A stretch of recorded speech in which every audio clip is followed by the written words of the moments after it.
So yeah, I'll give a short, about 10-minute presentation about us, who we are, and why we actually, decided to host this event. And it has a lot to do with sort of the recent trends we're seeing in the blockchain ecosystem. So first of all, stake.fish is a validator, just in case you didn't know. We run validator nodes, we run validators, or we run nodes for proof of stake blockchains, and also projects that might use some aspects of staking, but might not necessarily be a blockchain. So right now we have such nodes, validators for different networks like EOS, Cosmos, Tezos, Loom Network, Iris Network, PoS, and we operate nodes for Chainlink, Algorand, and we're also a storage node operator for storage.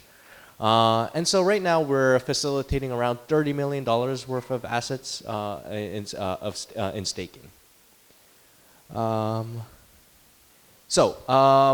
reason why I wanted to just talk quickly about us was because there's a lot of projects that are launching in Q4. We had Solana, Scale, and Near up here, and all of them, as you see, have big announcements, big launches coming up this in Q4. And they're not the only ones. There's a bunch of projects. There's Polkadot, of course, Coda, New Cypher, Oasis Labs. And not only that, but there is also a lot of projects that are trying to move to implementing staking. As you all know, Ethereum 2.0 is going to include proof of stake, and so there's a lot of movement into the proof of stake space. So we've been engaging with a lot of these projects, and the common question we always get from not only the projects and the community members are, how do you decide on the next projects to support? What's your due diligence process? What drives your decisions? And so I just wanted to quickly run through our process, the sort of questions we ask, in the hopes that you understand why we're supporting certain chains and why we want to support the projects that are here. Not only from the project perspective, but also from a potential delegator or staker's perspective. Yeah. So, of course, the first very core question we always look into is the technology. Of course, we read through the white paper. We look through GitHub. We're not gonna break apart the entire code base, but at the very least, we do a quick look around to make sure that that it's not just a fork of another code base. We're trying to see if there's enough contributors, if has been enough activity recently. And then if there's a testnet, we'll take a look at how the testnet has been running. Was it run internally, or has there been outside teams running it? And we're also looking at the developer documentation to see if they've actually explained things in a coherent manner, because that not only matters to us, but it also matters to the developers who will probably be building on that project. And then also, of course, we're trying to look through the requirement for running the nodes to make sure they're asking the node requirements are not too insane. And so, yeah, so all these questions and all the things we do converge on, is the technology stack interesting enough? Is it very different from what's existing in the current ecosystem? And are we passionate about it?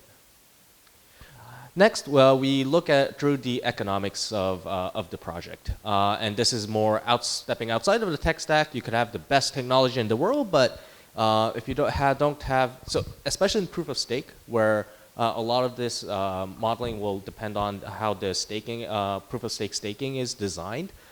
We really value how the economics are set. And so you could have the best technology stack, but if you don't have the greatest token economics, your project value will probably decrease a fair amount. Not going to name projects, but there have been a few cases if you've read articles of recently. So first of all, token economics. Has the tokens been distributed evenly throughout? We don't want a huge whale or a huge fund controlling 60–70% of the network of the tokens, because that's very harmful for proof of stake blockchains. And then we'll also look at the vesting schedule. Does it make sense? Are people happy with the vesting schedule? And then, of course, the staking economics. Do the staking inflation, the staking rewards make sense? Are we able to survive or thrive as a validator in that proof of stake blockchain? And then slashing, of course, because it's a huge risk for anyone who wants to stake. we get questions every single time about slashing mechanisms. And so we try to understand a lot about how the projects are thinking about slashing as well. So yeah, all these questions converge on that one question: are the economic designs at least sound? We don't want the perfect design, but at the very least, we don't want to see huge red flags. Yeah, and then we try to evaluate the community, and this is really hard because there's no quantitative way to do this. It's very qualitative, but we try to bucket the community into 3 communities. First, looking at developers. Will developers be building on these protocols on these projects? If there are no developers building on them, there's a low likelihood of this project to succeed. As an example, you could look at Ethereum, because Ethereum has been able to survive this long, and despite some of the scalability issues, because the developers are building on top of it.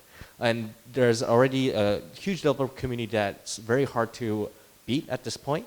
And so therefore, we put high emphasis on how interested developers are in a protocol or project. The retail community, of course, is very important as well, because by nature, we're talking about blockchain, cryptocurrencies, and there will be tokens that are handed to retail investors. And we want to make sure that they're happy, that they're interested. And we try to gauge this through social media more than any other methods, just so that we don't want to create any geographical biases.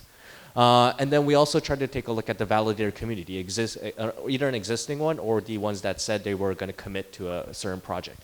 We want to see if they're active and supportive validators, and if there are key validators in each protocol and project. What I mean by that is there are a few validators that go all out, really supporting a certain blockchain. For example, on Cosmos, this was at the beginning, at the early days, Certus 1. Having these validators are a huge value adds to protocols and projects. So, and then we try to also, on top of just analyzing these these communities, we try to see what the key community is.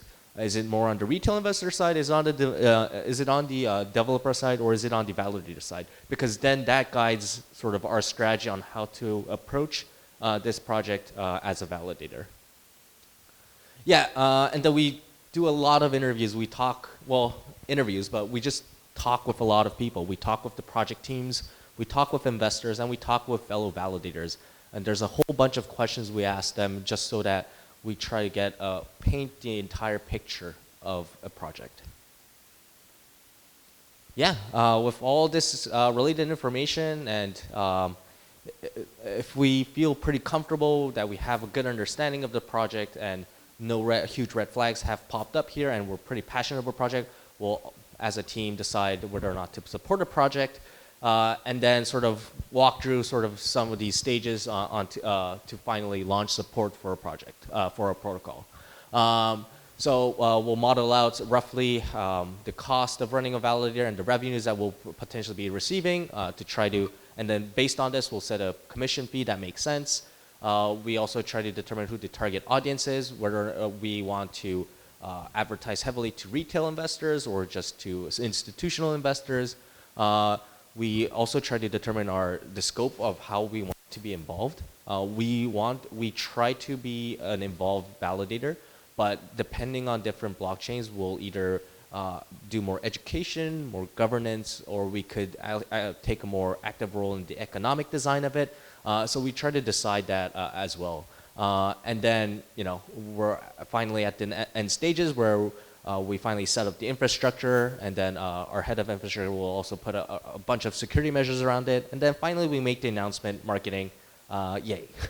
So this is like a really rough walkthrough of how we think about how the steps we go through when we're trying to launch support for a new blockchain. Of course, this is by no means comprehensive and not complete. This is also evolving, just given how early things are right now. But I hope this sort of helps you guys understand why we're excited about Scale, Solana, and Near, because these projects are definitely projects that we want to support after going through all of those steps and debates inside the team. So I'm JK from stake.fish. I'm the operations manager. If you have any more questions or if you want to chat more, This is my contact info. Feel free to reach out. We're always happy to talk.